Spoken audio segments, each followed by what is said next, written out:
Hello everyone, so myself Sneha Bhatia. In my today's video I will be talking about knee joint observation.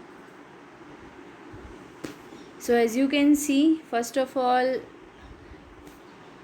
in anterior view we have to observe the patient. So from the anterior view, if we see, we have to see for the alignment of the knee joint.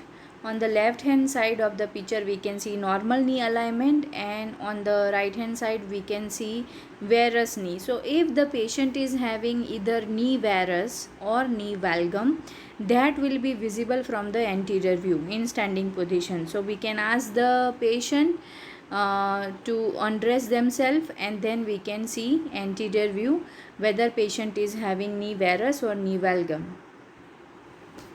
So in this picture again we can see genu varum and genu valgum. So in picture B, genu varum is visible, and picture C, genu valgum deformity is visible. Again this is the picture showing, first one is showing about knee varus, the middle picture is showing about normal knee alignment, and the last picture is showing about knee valgus. Q angle, we have to also observe the Q angle from the anterior view. So how the Q angle is formed? We have to draw a line from the ASIS, that is anterior superior iliac spine, to the midpoint of the patella, and another line we have to draw from the midpoint of the patella to the tibial tuberosity. So Q angle is the angle formed by a line drawn from the ASIS to the center of patella, and the second line drawn from the center of patella to the tibial tubercle. So we have to see if there is any Q angle abnormality. So malalignment about the knee and the possible correlated and compensatory motions or posture.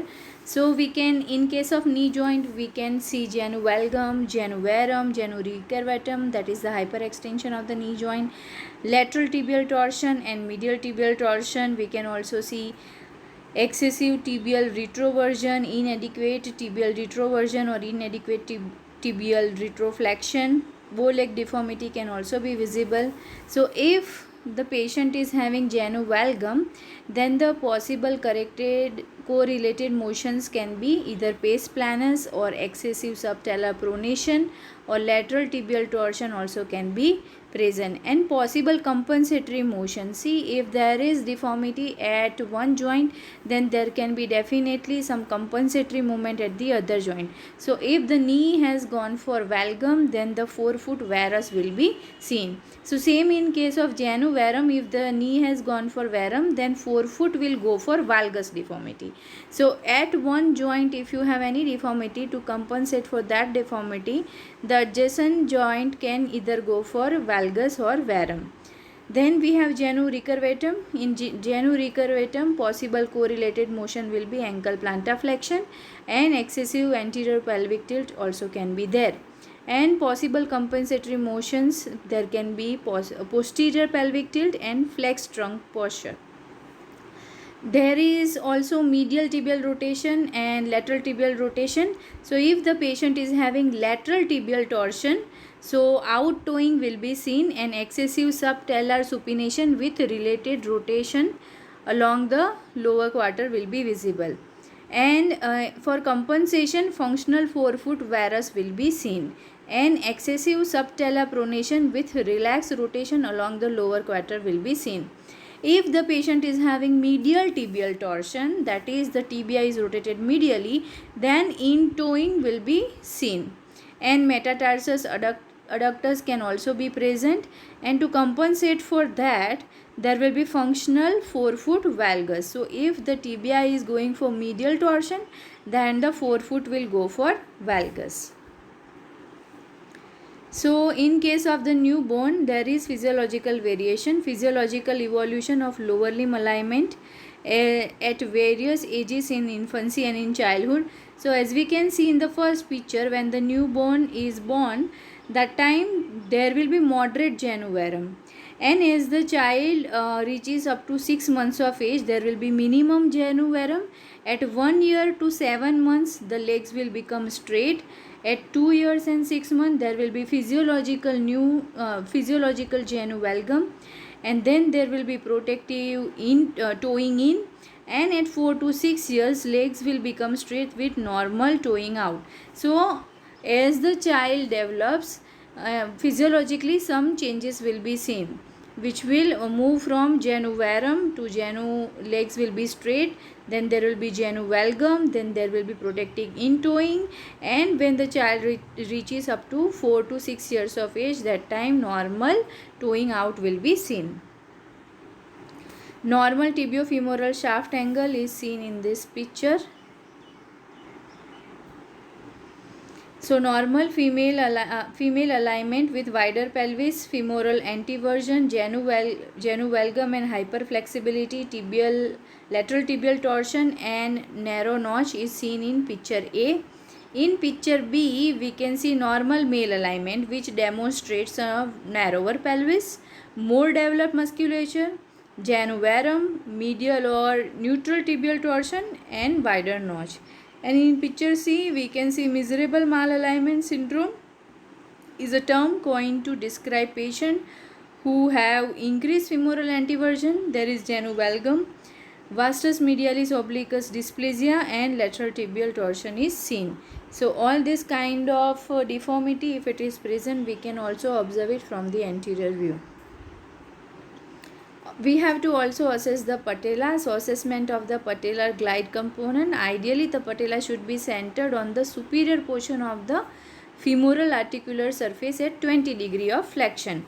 So in picture A, where we can see the patella is in the central position, so both the side we can have 6 mm distance, that is the ideal alignment. In picture B, we can see lateral glide of the patella. So you can see the patella has laterally glided, so medially the distance is 9 mm and laterally the distance is 3 mm. In picture C, there is lateral tilting of the patella. In picture D, there is lateral rotation of the inferior pole of the patella. Now what other things that we have to look for while observing the knee joint? We have to see for quadriceps wasting. So we can ask the patient to contract the muscles quadriceps and then see if there is any muscle wasting. We have to also note the position of the patella. If there is squinting patella, that means the patella has tilted inward, that we can observe from the anterior view. Normally the patella should face straight ahead with no lateral tilt or rotation, and rotated patella if is there, then there can be medial femoral or lateral tibial torsion. So anteriorly we have to also observe for the patellar position, because if there is abnormal positioning or malpositioning of the patella, that can give rise to many pathological syndromes. This is the picture showing the squinting patella, especially prominent, okay, on the patient knee, right and left side, both the side we can see squinting patella. Lateral view, when we observe the patient in standing position from the lateral side, we can observe genu recurvatum, that is the hyperextension of the knee joint. Also we can see patella baja. What is patella baja? That is the abnormal lower position of the patella, and patella alta, that is the abnormal higher position of the patella. So please remember, patella baja is abnormal lower position of the patella and patella alta is higher position of the patella. So as we can see in this picture, the normal patellar posture for exerting deceleration forces in the functional position of 45 degree of knee flexion places the patellar articular surface, okay, squarely against the anterior femur. So a lower posture, that is called as patella baja, and abnormal higher position of the patella, that is called as patella alta. In the middle picture we can see normal patellar alignment. So there is something called as camel sign.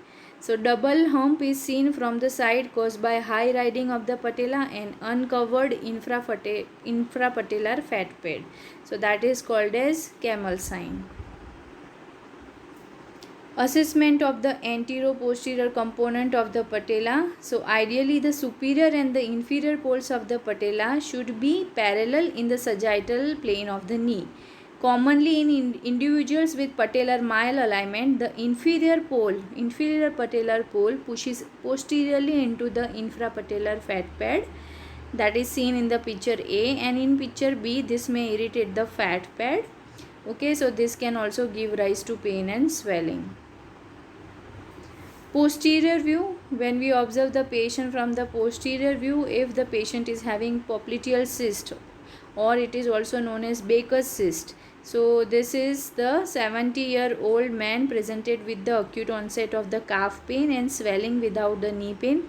The initial suspected diagnosis was popliteal thrombosis, but arthrogram revealed a collection of dye posterior to the joint space.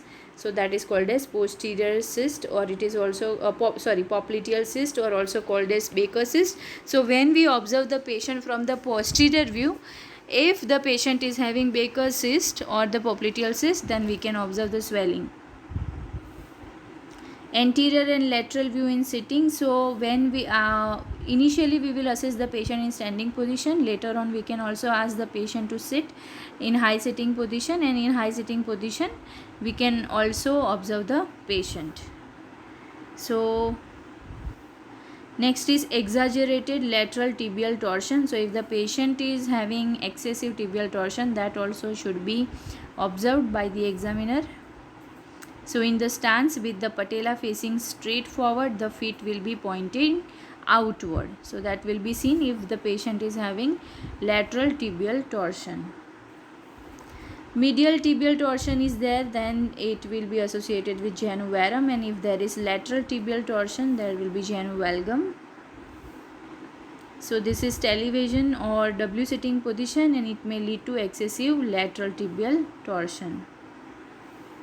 Gait, we can also observe the gait in case of knee joint. So what we have to observe in gait: note the differences in stride length, walking speed, cadence, that is number of steps per minute, linear and angular displacement, movement of the pelvis, hip and ankle, and Trendelenburg sign is present. Tibial torsion is there or not, if the patient is having tight hamstring muscles, if Q angle dynamics is normal or not. So when the patient walks into the OPD, we have to also assess their gait, because in case of knee pathology, definitely there will be some gait alteration. Integrity is telling myself the truth, and honesty is telling the truth to other people. So thank you for watching this video. If you have enjoyed watching this video, then please subscribe to my channel, press the bell icon to get notified for the next video, and share this channel with your friends. Thank you.